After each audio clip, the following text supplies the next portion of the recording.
You're watching 13 Wham ABC. And this is 13 Wham News at 6.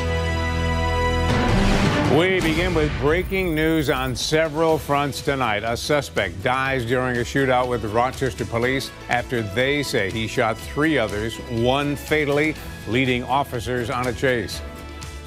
Also tonight, what led to charges of bribery against New York State Assemblyman Joe Arrigo.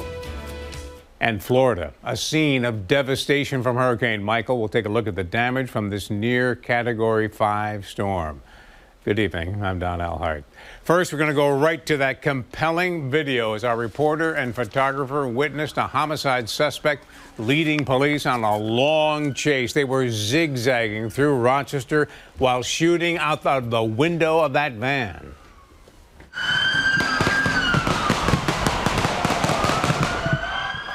This individual was clearly on a mission. Clearly on a mission. Police say that suspect targeted family members, shooting 3 people, killing 1 of them. That chase putting all Rochester City schools on lockout.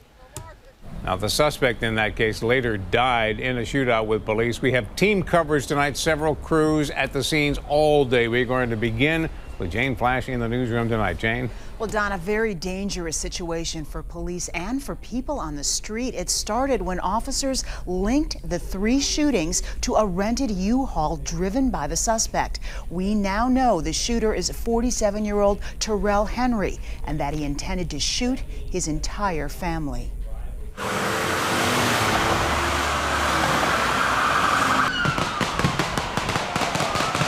A homicide suspect fleeing police, firing along the way. Shots fired at Forrester Goodman. Vehicles continuing. I heard gunshots and came outside here on the corner and saw a lot of commotion, people scrambling around. Police say shortly before this pursuit, the suspect shot at 2 people on Post Avenue. A female believed to be his ex-girlfriend was killed.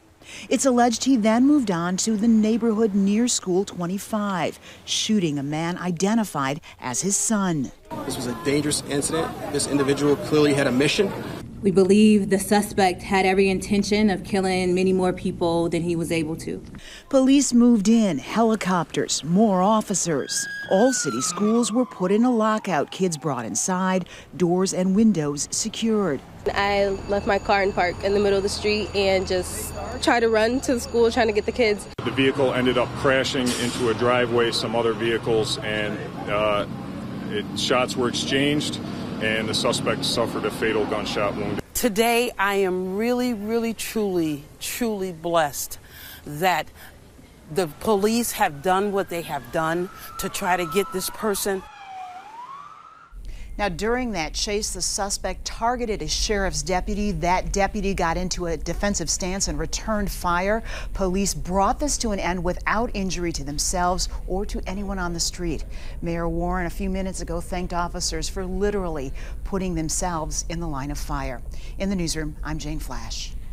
Well, thank you, Jane. As we saw there, this scene spread across a number of neighborhoods. 13 Wham's Andrew Bain is speaking with people who witnessed that high-speed chase. He joins us live now from where that violent spree ended. Andrew?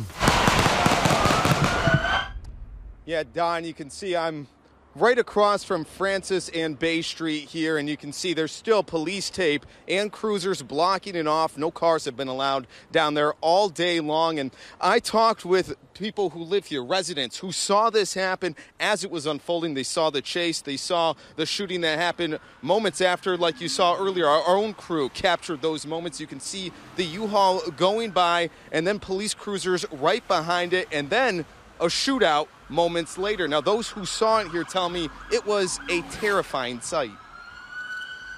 You see the one officer begin to shoot fire, and then everything ended down there at Francis. I'm definitely glad that they got the person. I'm definitely glad for that. I send my condolences to the family whose lives has been taken because of this maniac. scary moment here for those that live in this neighborhood. And we're also learning that because there are still many streets that look like this one that are closed off right now, Rochester City School District has announced that there will be delays still in bringing kids home from school today. Even just moments ago, I've still seen buses driving by, dropping kids off, even at this late hour after 6 o'clock. For now, reporting live from Rochester, Andrew Banis, 13 WHAM News. And thank you, Andrew. We now go to the scene where all of this started today. It was over on Post Avenue. That's where Samantha Miles has been all day, talking with neighbors, many saying they heard shots fired last night, even before this incident today. Samantha? Yeah, Don, they said between 11:30 and 12 last night, a lot of neighbors heard shots. You can see the house right behind me where police continue to investigate where the man and woman were shot. When neighbors heard the shots fired last night, nobody called police. Now they're asking what led to this shooting spree on what they describe as a quiet block. Police got calls just after 9:30 this morning about shots fired on Post Avenue near Arnett Boulevard, and they found a man and woman shot inside a home. The female victim died. Neighbors say police have been called to this house multiple times in the past year. They say today's shootings frightening many locked inside their homes for safety while their children were on lockout at city schools.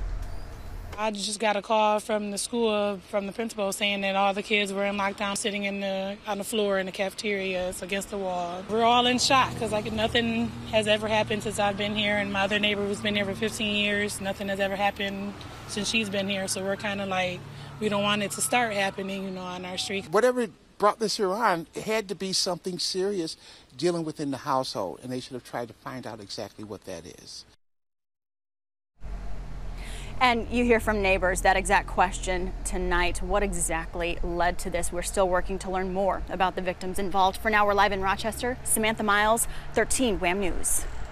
Thank you, Samantha, and we will continue to follow the story. You can watch today's news conferences, the raw video as well from our crews gathered during that wild chase. That's all available on 13wham.com.